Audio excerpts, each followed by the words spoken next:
Hi, welcome back. I hope you've enjoyed watching this series and I hope it's given you some ideas and some inspiration about how you can have a great, versatile wardrobe without having to buy fast fashion. Here's some of my hints and tips for how you can build that great wardrobe. Use what you already own. Think of ways that you can wear things differently, different combinations, how you can style something differently and get more wear out of it. Borrow or trade with your friends. Borrow a bag, a belt, a necklace to complete a look instead of going out and buying it. And if you've got pieces in your wardrobe that you just don't love and you're never going to wear, chances are your friends have too. So trade. You can end up with some pieces that you really love without spending a single dollar. You can hold clothes swap events or go to organised clothes swap events. Take those pieces that you just don't love, trade with others, and again end up with some amazing new things for your wardrobe without spending any money at all. Buy pre-loved clothing. You can shop really cheaply at garage sales, charity shops, op shops for new pieces for your wardrobe. You can also shop at vintage shops. You'll build a wardrobe this way that's unique. No one else will have some of these gorgeous pieces that you do. Pretty much every time I go to a charity shop or to a vintage shop, I find something that I love. I bought this jumper the other day for $15 from a charity shop. I've got a vintage cape and a vintage coat that were more expensive. The coat was about $150 and the cape was just over $200. But they're pieces that are amazing quality that I just fell in love with and have had in my wardrobe for years, and I wear them every winter. Buy quality over quantity.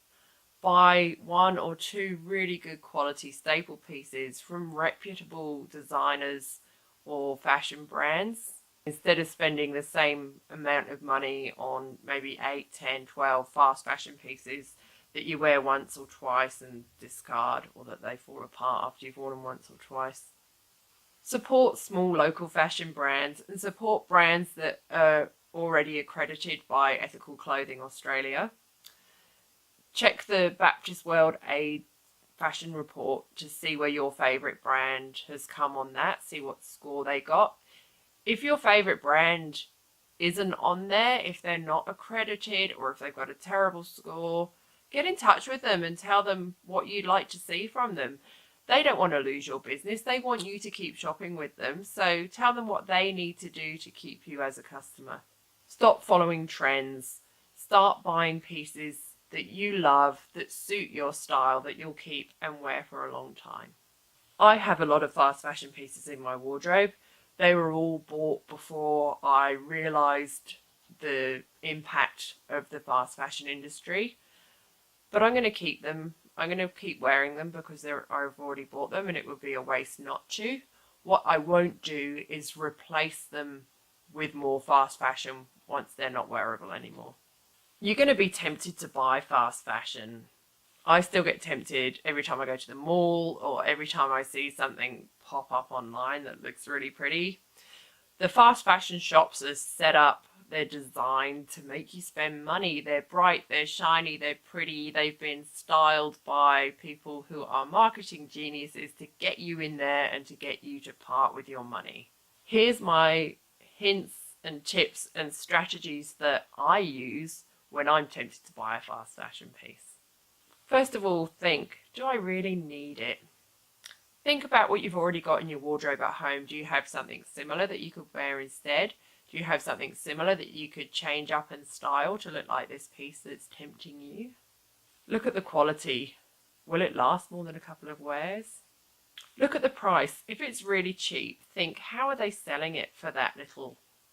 Think about everyone who's been involved in the production of that garment. Think about everyone who's touched it, right from either the fabric being made or the cotton being grown, right through to the people who've designed it, the people who have made the patterns, the people who've cut it, sewn it, bagged it, labelled it, shipped it, for you to be paying that little for it.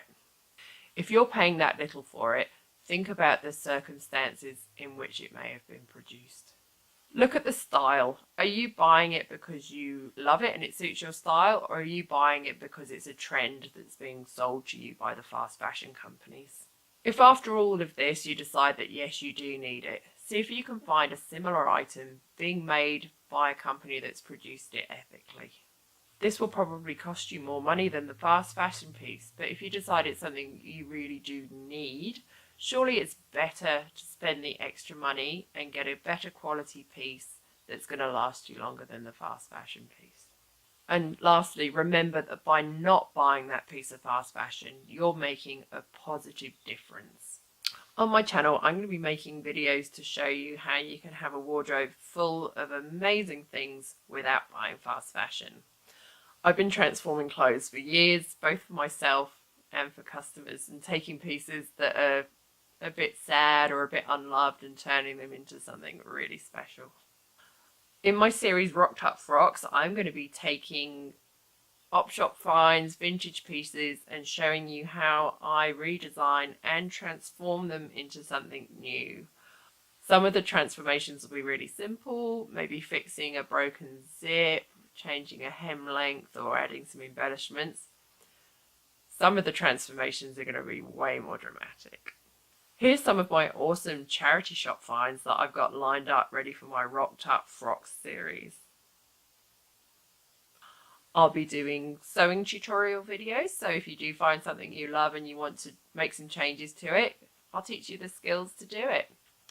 Something else that I like to do when I find a piece and I'm transforming it is to make jewellery, headpieces and accessories to go along with it.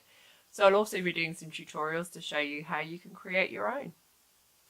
Thanks for watching. I hope you found my hints and tips useful, and I hope you feel inspired to shop differently. Please subscribe so you don't miss my future videos. Remember, everything that you choose to buy and everything that you choose not to buy is making a difference to our planet and to people's lives. Make that difference a positive one.